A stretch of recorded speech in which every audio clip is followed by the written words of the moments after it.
सभी दर्शकों को मेरी तरफ से नमस्कार, सत श्री अकाल, आदाब। कैसे हैं आप लोग? Fit and fine. आप वीडियो के टाइटल से समझ गए होंगे कि आज का अपना जो वर्कआउट वीडियो रहने वाला है वो रहने वाला है कि ऐसी कौन सी मिस्टेक्स हैं जो ड्यूरिंग लेग्स वर्कआउट के अपन कॉमन मिस्टेक्स जो अपन करते हैं उनसे अपने को कैसे बचना है, जिससे आपकी जो लेग्स हैं वो अच्छी तरीके से ग्रो हो पाए। तो विदाउट टाइम वेस्ट सीधा अपन आते हैं पॉइंट पे और स्टार्ट करते हैं कि ऐसी कौन सी कॉमन मिस्टेक्स हैं जिनसे अपने को बचना चाहिए।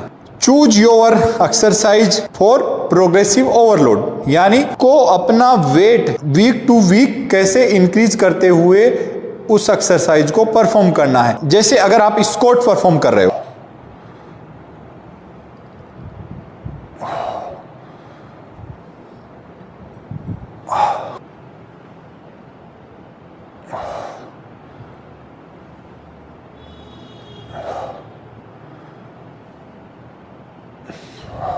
अगर आप स्क्वाट परफॉर्म कर रहे हो तो प्रोग्रेसिव ओवरलोड का तो ध्यान रखना है आपको, लेकिन ध्यान रखना है कि बहुत ज़्यादा किसी को देखते हुए एक्सप्लोजिवनेस के लिए आपको वर्कआउट नहीं करना है, आपको मसल बिल्डिंग के लिए करना है। आप बहुत ज़्यादा ओवर वेट लिफ्टिंग करके भी आपको वर्कआउट परफॉर्म नहीं करना है, क्योंकि उससे आपको इंजरी हो सकती है। जो प्रोफेशनल पावर लिफ्टर्स या जो जिनका टारगेट ही प्रोफेशनल वे से ट्रेन करना रहता है तो वो एक अलग तरीका होता है।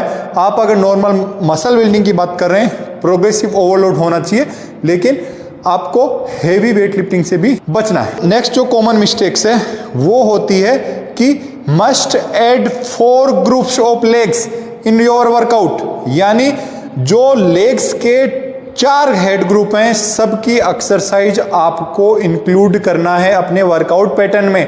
जैसे यानी कोट्स जो फ्रंट पार्ट है आपका लेग्स का, उसके लिए भी आपको वर्कआउट परफॉर्म करना है, जिसके लिए अपन स्क्वाट्स लेते हैं या बैक स्क्वाट या फ्रंट स्क्वाट या जो एक्सटेंशन वगैरह, ये जो होते हैं वो इस फ्रंट पार्ट के लिए। सेकंड, जो आपका ये पीछे का लेग का पीछे का जो हैमस्ट्रिंग का जो पार्ट है उसको ट्रेन करने के लिए, जिसके लिए अपन लेग कर्ल वगैरह परफॉर्म करते हैं, वो भी आपके वर्कआउट पैटर्न में होना चाहिए।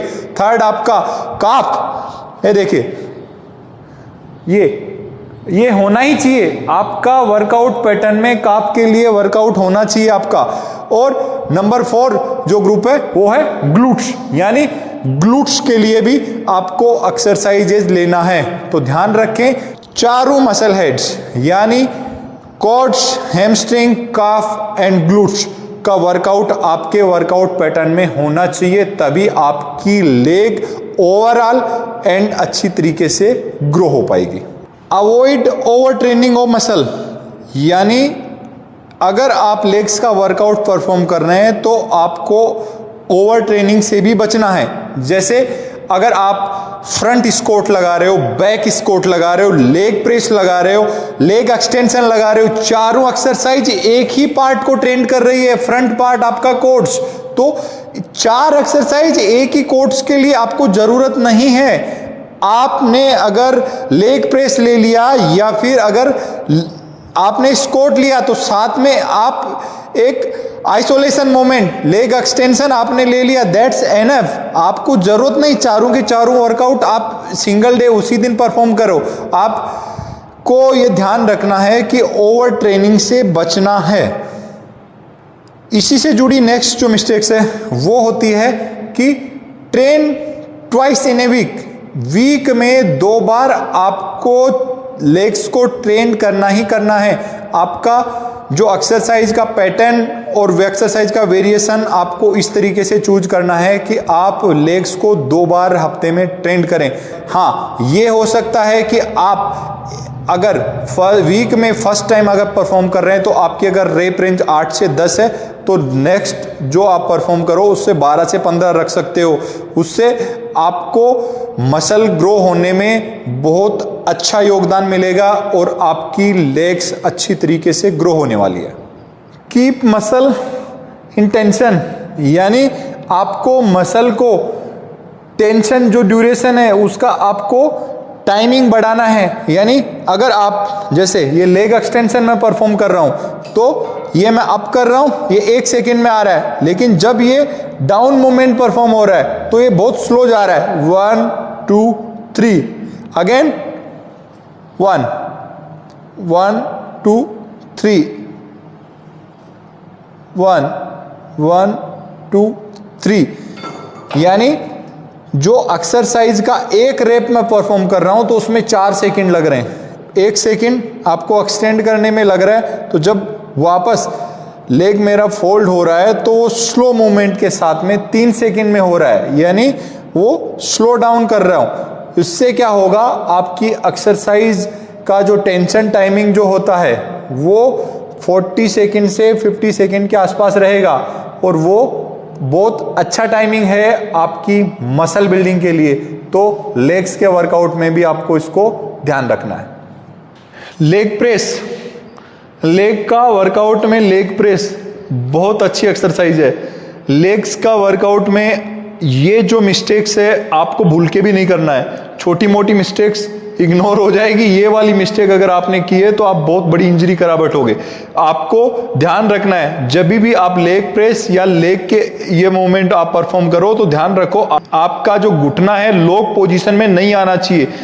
यही पोजीशन तक आपको अपनी लेग को आगे एक्सटेंड करना है, उससे ज़्यादा इस तरीके से आपका घुटना सीधा नहीं होना चाहिए या लॉक पोजीशन में नहीं आना चाहिए।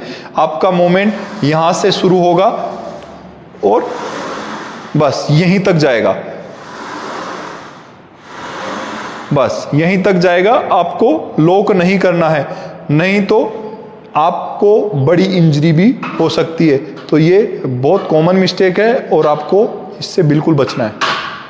अवॉइड हेवी वेट लिफ्टिंग और फील द कॉन्ट्रैक्शन, यानी आपको बहुत ज़्यादा हेवी वेट लिफ्टिंग, एक पावर लिफ्टर की तरह आपको बहुत ज़्यादा सुपर हेवी वेट एक्सरसाइजेज नहीं लगानी है, क्योंकि उससे आप वो कॉन्ट्रैक्शन फील ही नहीं कर पाओगे। यानी आपकी जो एक्सरसाइज आप परफॉर्म कर रहे हो उसमें आपको कॉन्ट्रैक्शन फील होना चाहिए। जैसे लेग एक्सटेंशन आप परफॉर्म कर रहे हो तो लेग को एक्सटेंड करते समय ये यहाँ पे आपको फील करना है, वो 1 सेकंड का वो कॉन्ट्रैक्शन आपको फील करना है। काफ का वर्कआउट अगर आप परफॉर्म कर रहे हो ये, तो ये कॉन्ट्रैक्शन आपको फील होना चाहिए। 1 सेकंड या 2 सेकंड का जो कॉन्ट्रैक्शन फील होना चाहिए। आप अगर हेवी वेट लिफ्टिंग करोगे तो ये कॉन्ट्रैक्शन आप फील ही नहीं कर पाओगे और आप उस एक्सरसाइज को बहुत फास्ट वे में परफॉर्म करोगे। ध्यान रखो, avoid heavy weight lifting and feel the contraction. ये आपकी लेग्स को ग्रो करने में बहुत अच्छा योगदान देने वाली है। Breath movement and muscle mind connection, जैसा कि मैंने पहले जो एक्सरसाइज या जो दूसरी बॉडी पार्ट है उनमें भी मैंने बताया था कि ये जो पॉइंट है वो सबके लिए अप्लीकेबल होता है। यानी आपका मसल माइंड कनेक्शन होना ही चाहिए, और उसके लिए सबसे बेस्ट वे है कि आप उस एक्सरसाइज को स्लो डाउन तरीके से परफॉर्म करके उसको फील करो। यानी जब तक आपका माइंड को फील नहीं होगा तब तक आपको उतने बेहतर रिजल्ट नहीं मिलने वाले हैं। ब्रेथ मूवमेंट भी रखो, क्योंकि ब्रेथ मूवमेंट अगर आप नहीं रखोगे, आपको ध्यान रखो अगेंस्ट द ग्रेविटी आप वेट लिफ्ट करोगे तो आपको ब्रेथ आउट करना है। अगर आपने सांस ब्लॉक करके आपने एक्सरसाइज परफॉर्म की, ना तो आप उस सेट को प्रॉपर तरीके से परफॉर्म कर पाओगे और ना ही वो कॉन्ट्रैक्शन का पार्ट आपको फील होगा। बेटर है ब्रेथ मूवमेंट को भी रखो और साथ में मसल माइंड कनेक्शन के साथ में उसको परफॉर्म करो और थोड़ा स्लो डाउन करो। उससे आपको बेहतर कनेक्टिविटी जो आपकी माइंड से होनी चाहिए वो मिलेगी और आपकी जो लेग्स है बहुत अच्छी तरीके से ग्रो हो पाएगी। Use variation of exercise and sets. आप जब कभी भी लेग्स के लिए वर्कआउट कर रहे हो तो उसमें ध्यान रखो आपकी एक्सरसाइजेज में भी वेरिएशन होना चाहिए। आपको अगर हैमस्ट्रिंग ट्रेन करना है तो आपको रोमानियन डेडलिफ्ट परफॉर्म की और लेग कर्ल आपने परफॉर्म की। सेम उसी तरीके से अगर कोर्ट्स का पार्ट आपको ट्रेन करना है, आपने लेग प्रेस किया, लेग एक्सटेंशन किया। सेम इसी तरीके से अगर आपको एक काफ को ट्रेन करना है, एक दिन आपने स्टैंडिंग तरीके से परफॉर्म किया, एक दिन सिटिंग करके भी आप परफॉर्म कर सकते हो। यानी एक्सरसाइजेज का वेरिएशन लेग्स को ग्रो करने के लिए बहुत ज़रूरी है और साथ में वेरिएशन होना चाहिए आपके सेट्स में भी। आप वीक में ट्राई करो एक बार सुपर सेट या ड्रॉप सेट आपको बिल्कुल परफॉर्म करना चाहिए। ये मसल ग्रोथ करने में बहुत अच्छा योगदान देने वाला है और आपकी लेग्स अच्छी तरीके से ग्रो होने वाली है। तो ये था आज का वर्कआउट वीडियो जिसमें अपन ने देखा कि कौन सी ऐसी कॉमन मिस्टेक्स हैं लेग्स वर्कआउट के दौरान जो अपने को परफॉर्म नहीं करनी चाहिए। उन सबको ध्यान में रखते हुए ही आपको वर्कआउट परफॉर्म करना है।